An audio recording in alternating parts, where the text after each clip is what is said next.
više puta i na više načina Bog nekoć govoraše ocima po prorocima. Konačno u ove dane progovori nama u Sinu. Aleluja, aleluja, aleluja.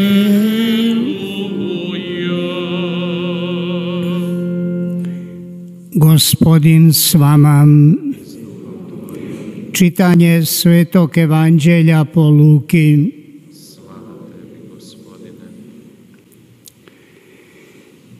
Kad se po Mojsijevu zakonu navrše dani njihova čišćenja, poniješe Isusa u Jeruzalem da ga prikažu Gospodinu, kao što piše u zakonu Gospodnjem. Svako muško prvorođenče neka se posveti Gospodinu i da prinesu žrtvu, kako je rečeno u zakonu Gospodnjem, 2 grlice ili 2 golubića. Živio tada u Jeruzalemu čovjek po imenu Šimun. Taj čovjek pravedan i bogobojazan iščekivaše utjehu Izraelovu i Duh Sveti bijaše na njemu. Objavio mu Duh Sveti da neće vidjeti smrti dok ne vidi pomazanika Gospodnjega. Ponukan od duha dođe u hram i kad roditelji uniješe dijete Isusa da obave što o njemu propisuje zakon, primi ga on u naručje, blagoslovi Boga i reče: sad otpuštaš slugu svojega Gospodaru po riječi svojoj u miru. Da vidješe oči moje spasenje tvoje, koje si pripravio pred licem svih naroda, svjetlost na prosvjetljenje naroda i slavu puka svoga izraelskoga. Otac njegov i majka divili se što se to o njemu govori. Šimun ih blagoslovi i reče Mariji, majci njegovoj: ova je evo postavljena propast i uzdignuće mnogima u Izraelu i za znak osporavan, a i tebi će samoj mač provosti dušu, se razotkriju namisli mnogih srdaca. A bijaše neka proročica Ana, kći Penuelova, iz plemena Ašerova, žena veoma odmakla u godinama. Nakon djevojaštva živjela je s mužem 7 godina, a sama kao udovica do 84. Nije napuštala hrama, nego je postovima i molitvama danju i noću služila Bogu. Upravo u taj čas nadođe. Hvalila je Boga i svima koji iščekivahu otkupljenje Jeruzalema pripovjedala o djetetu. Kad obaviše sve po zakonu Gospodnjem, vratiše se u Galileju, u svoj grad Nazaret. A dijete je raslo i jačalo i napunjalo se mudrosti i milost je Božja bila na njemu. Riječ Gospodnja. Po evanđelski.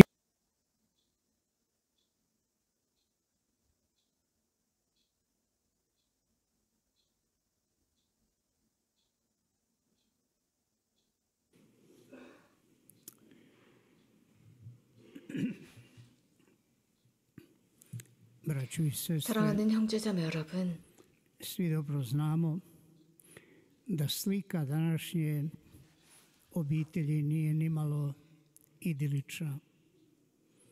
Prošlo je vrijeme kad se s osjećajem poštovanja govorilo 모범이 되지 못한다는 것을 우리가 잘 알고 있습니다. 서로 존중하던 모습, 그래서 가정의 보금자리라는 말, 집에 들어가면 안전하다, 부모님이 돼 있으면 안전하다, 집안의 사랑, 아버지의 사랑, 어머니의 사랑이라는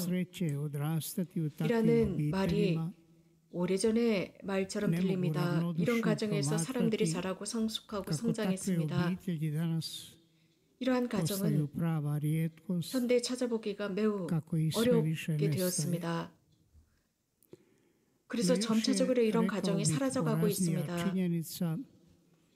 하지만 이거보다 더 심각한 것은 이러한 것이 사람들에게 이상형이 될 수 없다는 것입니다.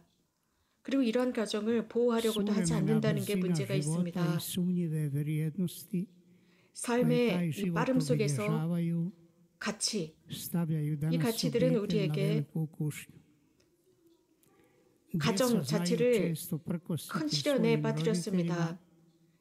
자식들은 길을 잃고 predbacujući im da ih ne 부모들에게 razumiju 저항하고 i 반항하고 da zato 부모들을 이해하지 ograničavaju 못합니다. prostor njihove slobode. 이런 것들이 Roditelji se 자신들의 opet 이러한 가정의 부모의 ljute 엄격함이 na 자신들의 svoju 자유를 djecu jer ne odgovaraju 제한한다고 njihovim 생각합니다. 그러면 očekivanjima, 부모들은 이런 자식들을 보면서 pa su 화를 냅니다. zabrinuti za 부모가 njihovu 시키는 대로 하지 budućnost. 않기 때문에 Nemaju 그들의 미래에 대한 povjerenja u 염려가 njih 끊이질 않습니다. i zato im 그들을 믿지 않습니다. katkada ne znaju pomoći da 가끔은 sazrijevaju 그들을 za 어떻게 도와줘야 samostalan i 할지 참 odgovoran 곤란할 život. 때가 있습니다. 어떻게 정상적인 삶을 살고 책임감 있는 njemački 삶을 svećenik 살 수 있도록 도와줘야 potaknut 할지 takvom 힘듭니다. situacijom prije 이런 nekoliko 상황 속에서 godina 어떤 독일 신부님께서 nasamo 몇 je 년 전에 razgovarao s članovima jedne prosječne moderne obitelji o tome 어떤 kako oni 중산층 가정과 이런 doživljavaju 이야기를 svoju vlastitu 했습니다. obitelj i svoju ulogu 그들이 u 자신의 tome. 가정을 어떻게 평가하고 이 있는지 꼴 이러한 꼴 가정 안에서 자신들의 임무가 무엇인지 Na 대화를 pitanje 나눈 o 뒤에 obiteljskom 이것을 životu prvo je postavio 발표했습니다. 16-godišnjem sinu koji mu 가장 먼저 uzvraća 16살 된 protupitanjem 아들에게 물었습니다. obitelj, 그리고 što je to 반문했습니다. uopće? 가정이 Mojim starcima 가정은 uklanjam se 어떤 s 의미입니까? očiju 라고 kad 물었습니다. 그러자 이 Jednostavno 16살 ne 먹은 volim 아들은 biti 저는 u 부모가 njihovoj 싫습니다. blizini, 저희는 만나기만 할 때마다 싸웁니다. jer ili se 싸우고 međusobno 서로가 서로에게 svađaju 반감을 가지고 있고 서로 ili 나쁜 말을 ogovaraju 주고받습니다. 그래서 저는 가정에서 često 사라지는 sam 것 im 같습니다. i ja 항상 집안의 tema 싸움은 제가 kakav 문제입니다. bi mogao i morao 제가 biti kad bi se više potrudio 더욱 oko urednosti 정리정돈을 잘하는 소년이 되기를 원하거나 혹은 저의 임무를 다하라고 합니다. 공부를 더 잘하라고 잔소리를 합니다. 제가 집에서 음악이라도 들으려 치면 큰 소리로 음악을 들으려 치면 부모가 난리가 납니다. 그래서 저는 그들로부터 도망쳐야만 자유를 얻을 수 있습니다. 그의 어머니는 자신의 어려움을 이렇게 언급했습니다. 가정이 이렇게 어렵다는 것은 제가 상상을 못했습니다. 제가 결혼할 때는 매우 행복했지만 집안의 모든 일이 저에게만 맡겨져 있고 남편은 이 직장에서 돌아오면 먹고 즉시 집에서 나갑니다. 여러 가지 집에 나가서 놀러 나갈 여러 가지 핑계를 댑니다. 그래서 자식들은 제가 온전히 다 관리를 하고 제가 보살펴야 합니다. 그것뿐만 아니라 저는 끊임없이 잔소리를 해야 합니다. 작은 아들은 공부를 하지 않습니다. 그래서 공부할 수 있도록 하고 큰아들은 결혼하지 않고 동거를 하고 있습니다. 또 아버지는 자기 나름대로 이 불행한 가정에 대해서 이런 이야기를 했습니다.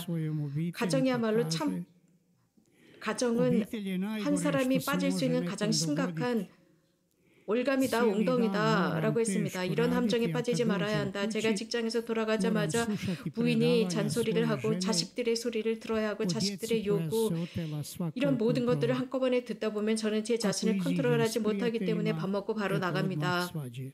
제가 혹시라도 저녁을 먹고 집에 남아서 함께 텔레비전을 함께 보다 보면 아무도 대화를 하지 않습니다. 모든 시선은 텔레비전에 집중되어 있습니다. 말하는 사람이 없습니다. 행여라도 대화를 하다 보면 서로 말다툼으로 끝납니다. 형제자매 여러분, 이런 상황에 대해서 여러분들은 어떤 생각을 하십니까? 몇 가지들은 더 심각해졌습니다. 하지만 이러한 모습이 현대 가정의 모습이 아닐까 싶습니다. 우리가 살아가고 있는 지금 특히 오늘은 성가정 대축일, 성모님과 성 요셉과 예수님의 성가정 대축일인데 이런 날, 이러한 현대 가정에 관해서 어떤 생각을 하시는지요? 나자렛의 성가정, 작은 성가정이었습니다. 이 성가정이 성가정이 될 수 있었던 것은 마리아와 성 요셉에게 하느님의 아들이 맡겨졌습니다. 잘 키우도록 맡겨졌을 뿐입니다. 예수님께서는 아기였습니다. 인간적인 작은 아기였고 그렇기 때문에 지혜와 슬기 속에서 사람들의 손에 의해서 양육받지 않으면 안 되었습니다. 복음사가가 전합니다. 마리아와 요셉은 이러한 아기를 키우는 데 있어서의 모든 어려움을 다 겪었습니다. 모든 가정이 모든 성장기가 겪었던 어려움이었습니다. 그 가정에 대해서 루카 복음사가가 강조하는 것은 아주 중요한 것이 있습니다. 그럼에도 불구하고 하느님의 뜻에 순종하셨다. 모세의 율법이 시키는 대로 살았다입니다. 바로 이러한 순종이 그들의 삶을 유지시켰습니다. 우리는 그들은 율법에 따라서 아기를 성전에 바쳤습니다. 예루살렘의 순례가 끝난 뒤에 즉 율법의 모세의 율법이 시키는 대로 아이를 성전에 봉헌한 뒤에 집으로 돌아옵니다. 13살의 소년, 즉 봉헌한 뒤에 13살이 되었을 때 부모와 함께 예루살렘 성전에 순례를 갑니다. 마리아와 성요셉은 12살 먹은 아기를 순례에 동참시켜서 즉 소년을 동참시켜서 예루살렘으로 갑니다. 드문 일은 아닙니다.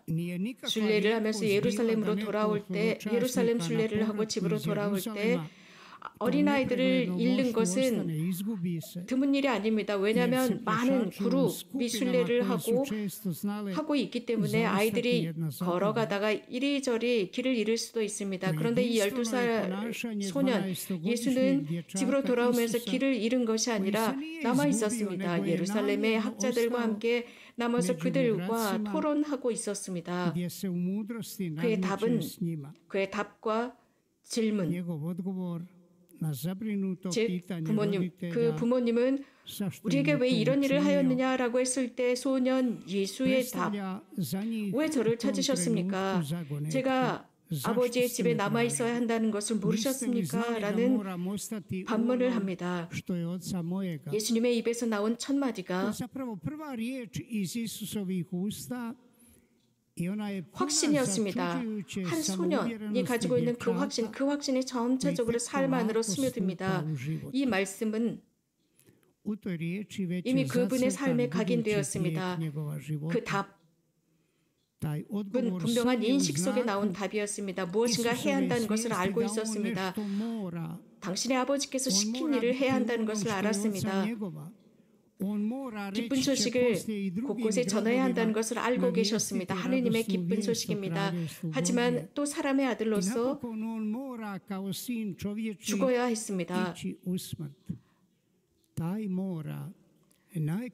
그분의 사명에 3년밖에 되지 않은 그분의 간단한 이 사명 속에서도 그분은 당신 자신을 충분히 내놓았습니다. 절대적으로 내놓았습니다. 매우 의미심장한 것은 성전에 남아있어야 한다라고 하지 않고 내 아버지의 집에 남아있어야 한다는 것을 모르셨느냐라고 했습니다. 그것은 성전이지만 그분은 성전이라는 표현을 쓰지 않고 내 아버지의 집이라고 했습니다. 이러한 표현은 이제 좀 지나면 예수님께서 설명해 주시는 사마리아 여자에게 설명해 주시는 그 성전이 됩니다. 오늘 우리가 들은 대로 이 복음사가의 선포, 즉 루카 복음사가의 선포는 그저 사건을 기술하는 것이 아닙니다. 드디어 무엇인가 사건이 완성되었다로 끝나지 않고 이 사건을 통해서 그 사건의 참 의미를 들려주고 있습니다. 예수님의 탄생, 천사들의 선포, 베들레헴에서 구원자이신 예수 그리스도께서 태어나셨다. 시몬은 구원을 선포하고 모든 민족과 백성에게 빛이 되시는 것을 선포하시는 그분을 알아봅니다. 또 예언녀 한나도 그분을 알아봅니다. 12살 먹은 소년. 그는 자기 자신을 드러냅니다. 율법 학자들이 놀라워하는 것을 넘어서서 그들에게 설명하기 시작합니다. 예수님께서 세상에 오신 이유, 그리고 그분께서 십자가에서 돌아가시게 되는 과정들, 동정 마리아는 이런 사건 속에서 매우 중요한 임무를 지니고 계십니다. 아버지께 순명하셨습니다. 하느님의 큰 은총이 힘이 되었습니다. 늘 그분의 사랑과 함께했고 모든 어려움이, 삶의 어려움이 있었지만 항상 동반하시는 분이셨습니다. 에집트로 피난을 갔을 때도 그랬고 십자가에 돌아갔을 때도 함께 하셨습니다.